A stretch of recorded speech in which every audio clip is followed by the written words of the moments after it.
दोस्तों, अगर आप पृथ्वी के मून की सरफेस को देखेंगे तो आपको इस पे बहुत सारे काले धब्बे नजर आएंगे। लेकिन अगर आप टेलीस्कोप या स्पेसक्राफ्ट से ली गई मून की इमेजेस को जूम करके ऑब्जर्व करेंगे तो आपको इस पे बहुत सारे गड्ढे भी नजर आएंगे जिनको क्रेटर्स कहा जाता है। और आपको ये जानकर हैरानी होगी कि ऐसे हजारों नहीं बल्कि लाखों की संख्या में चांद की सरफेस पर ऐसे क्रेटर्स मौजूद हैं। लेकिन सवाल ये उठता है कि मून पर इतने सारे गड्ढे यानी कि क्रेटर्स बने कैसे। और हम ये जानते हैं कि मून हमारी अर्थ के चारों ओर चक्कर लगाता है, तो फिर अर्थ पर ये क्रेटर्स क्यों नहीं हैं? अगर हैं तो दिखाई क्यों नहीं देते? तो इस वीडियो में हम जानेंगे इसकी पीछे की साइंस। आप वीडियो में अंत तक बने रहना। दोस्तों, आज से तकरीबन 4.5 अरब वर्ष पहले पृथ्वी से एक मार्स जितना थिया नाम का प्लेनेट टकरा है, जिसके कारण पृथ्वी का एक बड़ा हिस्सा टूटकर चारों ओर कई हिस्सों में बिखर जाता है। और ये टूटे हुए हिस्से समय के साथ साथ ग्रेविटी के कारण गोलाकार रूप ले लेते हैं, जिसे आज हम मून के नाम से जानते हैं।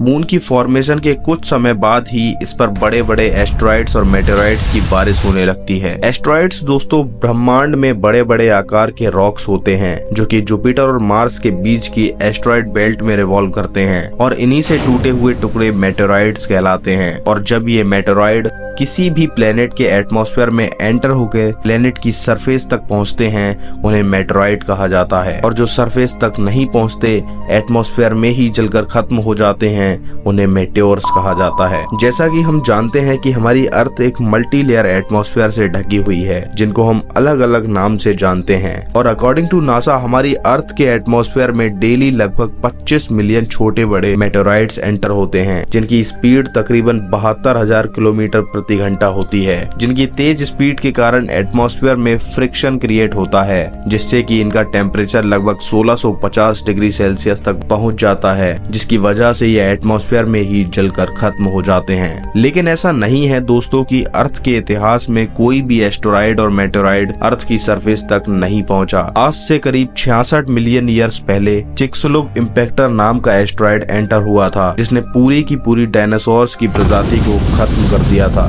इसके अलावा महाराष्ट्र में स्थित लूनार लेक एक मेटेरॉइड के टकराने से बनी है। तो अब हम वापस मून पर आते हैं। मून पे पृथ्वी के जैसा किसी भी तरह का कोई एटमॉस्फेयर नहीं है, जिसके चलते जितने भी एस्टेरॉइड्स और मेटेरॉइड्स मून पर आते हैं वो डायरेक्ट इसकी सरफेस पर हिट करते हैं, जिसकी वजह से मून पर इतने सारे इम्पैक्ट क्रेटर्स हमें देखने को मिलते हैं। एक और रीजन इसके पीछे है, वो है पृथ्वी और मून की जियोलॉजिकल एक्टिविटीज में अंतर। अर्थ की बात करें तो इसकी सरफेस अलग अलग छोटी बड़ी प्लेट्स से बनी हुई है, और अर्थ की inner layers crust mantle core में से मेंटल की अपर और क्रस्ट की लोअर लेयर प्लेट्स को बनाती हैं। और ये प्लेट्स समय के साथ साथ मूवमेंट करती रहती हैं और आपस में टकराती हैं, जिसको प्लेट टेक्टोनिक्स कहा जाता है। इन्हीं प्लेट्स के मूवमेंट के कारण हमें अर्थ पर अलग अलग जियोलॉजिकल एक्टिविटीज जैसे कि earthquake, volcanic eruption, mountain building जैसी एक्टिविटीज देखने को मिलती हैं। इसके अलावा प्लांट्स, वाटर और दूसरे लिविंग थिंग्स का बहुत बड़ा रोल है लैंड फॉर्मेशन और लैंड डिग्रेडेशन में। तो अगर मून की तरह बड़े बड़े क्रेटर्स अर्थ पे हों भी, तो इन सभी गतिविधियों के चलते समय के साथ साथ उन क्रेटर्स को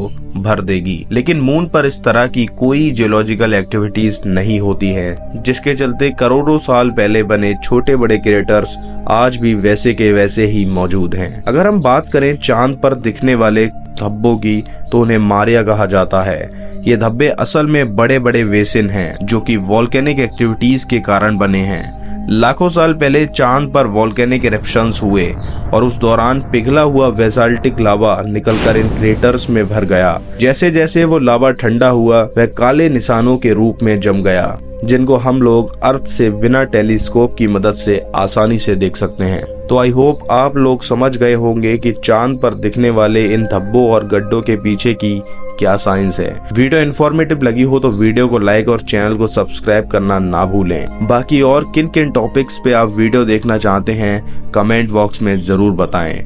thanks for watching the video.